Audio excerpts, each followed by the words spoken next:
Hello, welcome to our official YouTube channel. आज हम बात करेंगे जो करंट सिनेरियो है ऑस्ट्रेलिया की वीज़ा रिफ्यूज़ल के हवाले से। रिसेंट डेज़ में देखने में आया है कि बहुत सारी फिर वही जो लास्ट इन्होंने काम किया था ऑटो रिफ्यूज़ल वाला, वो ही जो है वो प्रोसेस दोबारा इन्होंने एक्टिवेट कर दिया है। अब उसमें होता क्या है कि स्टूडेंट अपनी एप्लीकेशन पुट करता है, अपनी फ़ीस वगैरह पे करता है और अपने डॉक्यूमेंट्स अपलोड कर देता है। उसके बाद अपनी बायोमेट्रिक के लिए, अपने मेडिकल के लिए अपॉइंटमेंट्स की बुकिंग शुरू करता है और with in 1 and 2 working days के अंदर आपका जो वीज़ा रिफ्यूज़ल है वो ऑटो आपको रिसीव हो जाता है। अब ये क्या हो रहा है, किस तरह से ये रिफ्यूज़ल हो रही है और इसमें यूनिवर्सिटी बायोमेट्रिक तक का, मेडिकल तक का भी वेट क्यों नहीं कर रही, आपकी एम्बेसी इस पे क्या रिस्पॉन्स कर रही है, एम्बेसी ने ये क्या काम शुरू किया हुआ है। बहुत सारे ऐसे ऑटो फिल्टर्स उन्होंने लगा दिए हुए हैं जिसमें जैसी एप्लीकेशन को पुट होती है वो आपकी हायर एजुकेशन सेक्टर की हो, वो आपकी वोकेशनल सेक्टर की हो या कोई और इसके लिए स्ट्रीम है, तो उन्होंने कुछ ऐसे फ़िल्टर्स आर्टिफिशियल इंटेलिजेंस के थ्रू फिट किए हुए हैं जिसमें जैसे ही उस रेलिवेंट सेक्टर की एप्लीकेशन आती है तो उसको वो ऑटो असेस करता है। ऑटो असेस करने के बाद वो उसका रिस्पॉन्स कर देता है, यानी कि अगर उसको वो रिफ्यूज़ करता है तो वो उसका ऑटो रिस्पॉन्स करके उनको ईमेल जनरेट करता है कि जी वीज़ा रिफ्यूज़ हो गया। अब उसमें वो पेट्सी जो हैं वो कंडीशंस पुट कर देते हैं कि जी इकोनॉमिक कंडीशंस कंट्री की इस तरह की हैं कि ये वापस नहीं जाएगा। फैमिली टाइज़ की बात करता है वो, इसके अलावा कोर्स की जो नेक्स्ट फ्यूचर उसकी वैल्यू है उसकी बात करता है। तो ये सारी पेट जो कंडीशंस हैं वो सारे जितने रिफ्यूज़ल्स हम देखते हैं ऑटो रिफ्यूज़ल, उनमें वो सेम ही होती हैं और उन्हीं पे वो रिफ्यूज़ कर रहा होता है, चाहे वो किसी कॉलेज का वीज़ा है, चाहे वो किसी यूनिवर्सिटी का वीज़ा है, तो उसमें वो कंडीशन सेम है। तो इससे ये ज़ाहिर होता है कि उसमें आपकी एप्लीकेशन को इंडिविजुअल मेरिट्स पे उसको जो है वो परखा नहीं गया, ना उसको कुछ देखा गया है, बस वो उसको एक ऑटो सिस्टम के थ्रू रिफ्यूज़ करना है तो वो हर सूरत में आपको रिफ्यूज़ल ही आनी है। होता क्या है कि बहुत सारे ऐसे सेक्टर्स हैं, ऐसे कोर्सेज़ हैं जिनकी डिमांड ऑस्ट्रेलिया में किसी टाइम पे हाई और किसी टाइम पे लो होती है। अब जैसे ही किसी कोर्स की या किसी सेक्टर की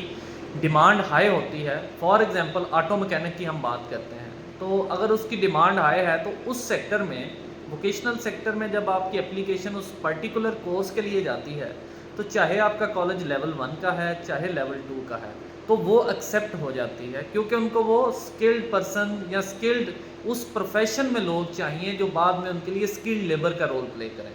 अब कुछ सेक्टर्स ऐसे हैं जिनमें उन्होंने ऑलरेडी उस पर फ़िल्टर या कैप लगा देते हैं कि अब इसमें हमें ज़्यादा लोग नहीं चाहिए, तो वो उसकी इंडक्शन बंद कर देते हैं। यानी जिस प्रोफेशन के लिए उनको लोग चाहिए ही नहीं है, तो उस प्रोफेशन की डिग्री कोर्सेज़ में आने के लिए या डिप्लोमा में आने के लिए, सर्टिफिकेट के लिए वो जो भी एप्लीकेशन आएगी उसकी रिफ्यूज़ल रेशो बढ़ जाती है। सिंपल सी बात है, ऑस्ट्रेलिया कोशिश ये करता है कि वो स्किल्ड वर्कर जो हैं, जो उनको चाहिए, उनकी बेस पे वो इंटीग्रेशन कर देता है कि ये इस कोर्सेज़ में आएंगे और इसके बाद इतने टाइम के बाद ये हमारी स्किल्ड लेबर में चेंज हो जाएंगे और फिर हमें ये लेबर निकलती रहेगी। तो इस सारे सिनेरियो में होता क्या है कि जब एप्लीकेशन उन शॉर्ट ऑक्यूपेशंस में या इस तरह के सर्टिफिकेट्स में, डिप्लोमाज में जाती हैं तो वो रिफ्यूज़ हो जाती हैं। अब रिसेंट 1-2 ऐसी एप्लीकेशंस भी देखी हैं जिसमें साथ इंटीग्रेटेड सीओई है आपकी यूनिवर्सिटी का,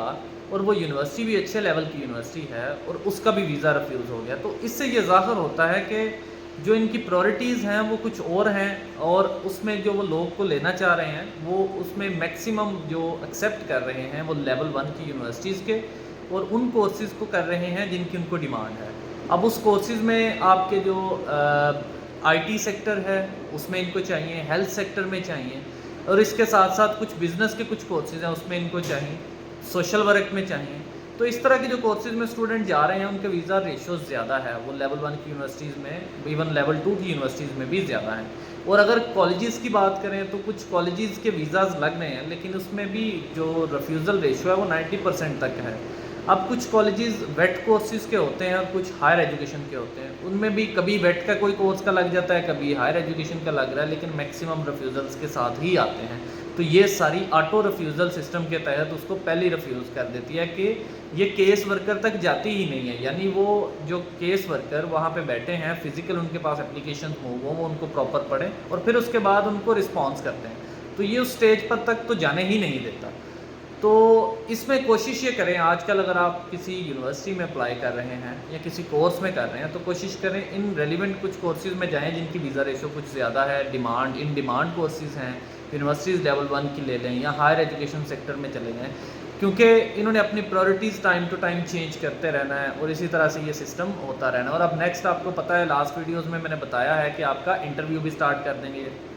अब जब ये इंटरव्यू स्टार्ट करेंगे तो रिफ्यूज़ल आपकी जहाँ पे 80% है ये 90% पे जाएगी, कुछ वीज़ा रिफ्यूज़ल इंटरव्यू पे भी हुआ करेंगे। तो ये सारे फैक्टर्स मिल के अब इमिग्रेशन को ये रिड्यूस कर रहे हैं, नंबर ऑफ़ स्टूडेंट को ये रिड्यूस करेंगे, क्योंकि ऑलरेडी मैक्सिमम इन्होंने जितना स्टूडेंट्स को यूज़ करना था, कोविड डेज़ में इनको लेबर फोर्स चाहिए थी, वर्क फोर्स चाहिए थी, इन्होंने स्टूडेंट्स को लिया, स्टूडेंट्स के वर्क राइट्स को अनलिमिटेड किया, स्टूडेंट वहाँ पे फुल टाइम काम कर रहे थे, अब वो उन वर्क राइट्स को भी लिमिटाइज़ कर रहे हैं, वापस लेके आ रहे हैं। तो इट मीन्स कि अब इनको बहुत ज़्यादा स्टूडेंट्स या लेबर की ज़रूरत नहीं है और ये उसको एक कैप पे फिक्स करने जा रहे हैं कि हम इससे ज़्यादा नहीं लेंगे और इसी हिसाब से ये रिफ्यूज़ल्स भी और बढ़ेंगी आने वाले दिनों में। तो आप ये सोच समझ के अपने कोर्सेज़ को, यूनिवर्सिटीज़ को, एरियाज़ को पढ़ के फिर उसमें जो है अपना वीज़ा अप्लाई करें ताकि आपका वीज़ा रिफ्यूज़ ना हो और ऑटो रिफ्यूज़ल पे तो बिल्कुल रिफ्यूज़ ना हो। ये बहुत ही इनका जो फजूल सिस्टम है कि स्टूडेंट की पेमेंट्स के साथ, स्टूडेंट के फ्यूचर के साथ ये उस सिस्टम में खेल रहे हैं कि एक बंदे ने अपनी रिक्वायरमेंट पूरी कर दी है, सारी चीज़ें ले ली हैं और उसके बाद उसको रिफ्यूज़ करते हैं। तो ये स्टूडेंट के लिए भी उसके बाद बहुत जो प्रॉब्लम में आता है, साइकोलॉजिकल इफ़ेक्ट्स उस पर आते हैं कि जी मेरे साथ इन्होंने किया क्या है कि सारी चीज़ें पूरी हैं और फिर भी वीज़ा रिफ्यूज़ हो गया। तो आप इन चीज़ों को ज़रा मद्देनज़र रखें और उसके हिसाब से ही अपनी जो वीज़ा एप्लीकेशन है या आपका कोर्स है उसको सिलेक्ट करके और उसके लिए वीज़ा एप्लीकेशन मूव करें। Thank you so much.